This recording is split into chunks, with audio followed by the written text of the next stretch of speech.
Congratulations on making it to day 3 of this course. Now, you've already talked to a bunch of strangers. You've already built some inner dialogue stories that are positive and empowering, and started to be more mindful in your body, in your breathing, and in some kind of meditation, perhaps. So now we want to take the mindset, we want to take some of the initial starting conversation habits and build on them to install some structure, to install some ways of starting, continuing, and ending conversations. So this is where we move from mindset and inner work all the way to embodiment and bringing this out into the world. It's about bringing a relaxed, calm, cool, and collected energy into any space. It's not about being the loudest again. It's not about being the most gregarious or confident. It's about being comfortable being yourself everywhere you go. And that's authentic and that's powerful.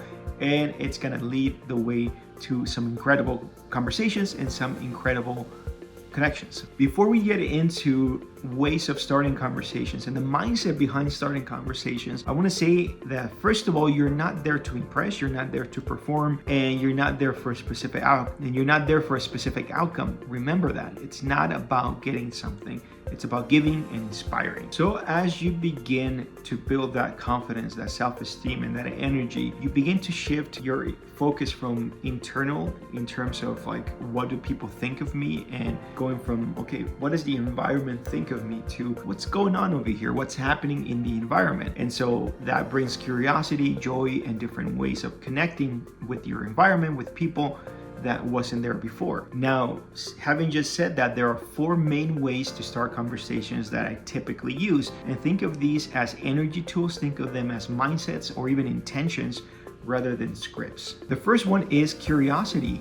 So when your nervous system softens, you naturally begin to, again, notice, instead of noticing or thinking what people are noticing about you, you begin to notice things out in your environment. You become curious, and that regulates your nervous system automatically. So start looking around when you're at a coffee shop, when you're traveling, when you're at a social event. Start looking around for things that call your attention, things that you're genuinely interested in, and see if there's any questions that come up for you, genuine questions that come up for you. Let's say you're at a coffee shop, someone's reading a specific book, it calls your attention, the cover, or maybe you've read it before and you want to see what they think of it. So how are you liking that book? And they say, it's great, blah, blah, blah, blah. And people are going to respond really genuinely and really positively, because you're not coming across as wanting to get their attention or validation or anything else like that, because you genuinely care about the book, and then you might care about the person. In other words, you're not fixated on them, and people can feel that energy as well. So how do you like that book? They say, great, oh, awesome. Yeah, I've read it before, or I've been curious about it, or the cover looked really cool. Maybe you don't know what that book is. Or maybe at a coffee shop, you see someone that's really engrossed in their computer work, and you just turn over and say, hey, how's work? That simply. And they say, it's great, it sucks, or whatever. I've done that at airports, at the lounges, and I see a woman working on their work, and they're kind of a little bit distracted. You could tell that they don't want to do the work, and I'm like, how's work going? And they're like, well, it's going. And I'm like, well, it doesn't seem like you want to do it. And then I kind of throw in a little humor, and the conversation goes from there. But again, having that curiosity about what they're doing, what kind of work do they do, or what book they're reading. This could be the same thing when you're traveling. Let's say that you're a little bit lost, and instead of looking at your maps on Google or your phone and all this kind of stuff, stop and ask a local. Stop and ask someone, whether they're a local or not. They can still potentially point you in the right direction. And if they're not a local, you can even ask, what places have you been to? If they're traveling as well, what places have you been to that you'd recommend to eat? Restaurants, bars, attractions, whatever it is, right? So you're traveling, you want to find your way around, ask those questions. Don't Google them ahead of time, maybe to a degree, but have those things be genuine questions and curiosity as you're exploring new places. Also, again, you're asking for recommendations of places, venues, places to eat, attractions, and so forth. And again, if it's someone that's also traveling, you could say, what's been the highlight of your trip? Having these emotional questions, or how do you feel about the trip so far? Having these emotional questions come about brings a certain quality of curiosity, but also connection in the conversation. And one more example is, let's say you're at a networking event, you're at a job networking event, or just your job, takes you to a specific event where you know people and some people you don't know. You eavesdrop a little bit, and you hear people talking about something you're familiar with, and you say, hey, were you guys talking about X, Y, or Z? that sort of thing. And then you go, what got you into that, or whatever, you go from there. Again, the key is not about performance, it's not about impressing people or even getting attention. It's simply about being curious and helping people be seen, and maybe helping them escape a little bit from their work or regular lives as well. The second way to start conversations is to just simply compliment people. So I love to do this all the time when I'm at a place, or even just walking down the street. I see something that I like. I see a nice sweater, some nice shoes, some really nice jewelry. I really like, especially, you know, when someone has a really cool style, I say, you know, I love those earrings. I love that necklace. I love those bracelets, whatever it is, right? Or I love that sweater. And 100% of the time, people respond positively, honestly, especially if it's specific, if it's genuine, and you're really coming through with an energy of not wanting attention or validation. Many times I just keep walking as I say these compliments. Or if I'm at a place, it starts a conversation, I follow up with a question and so forth. But a great way to start conversations is just to not only look around for things that you notice and you're curious about, but look around for things that you appreciate in a place, with people and so forth.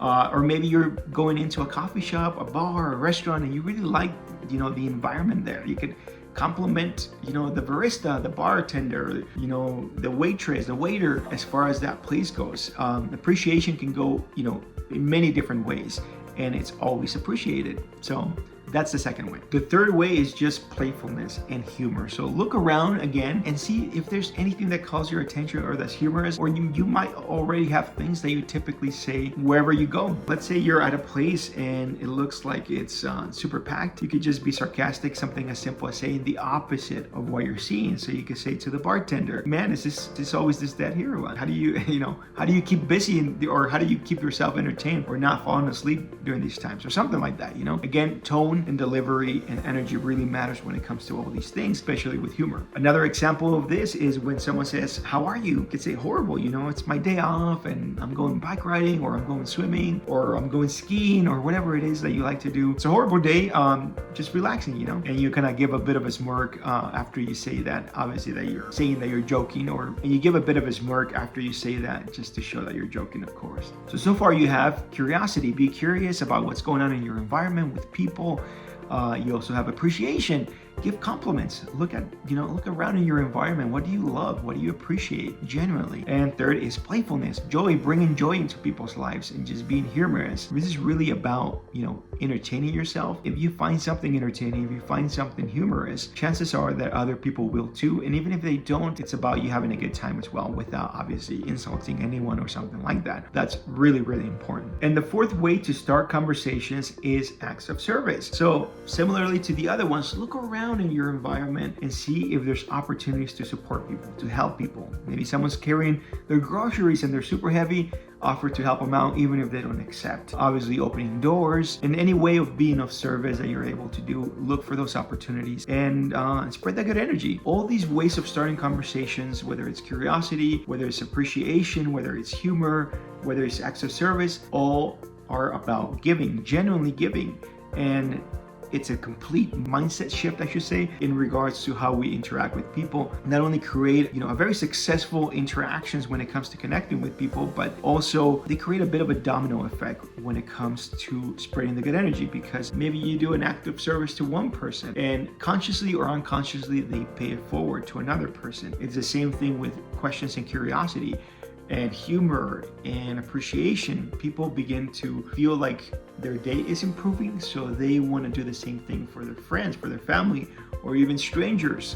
And so that creates a domino effect of paying it forward in one way or another. And you might never know how far that act of service or how far that compliment goes, because it might go really, really far. So think about it that way, and that's how you're creating. So think that you're creating social alchemy from your energy, your habits, and all this within yourself and within your environment. Now, the homework for today is simply to continue starting conversations with strangers. Start conversations with 10 new strangers today and try some of these ways of starting conversations. Ask curious questions. Maybe you can think of a joke and, in terms of something that's humorous in the environment. Again, it's situational.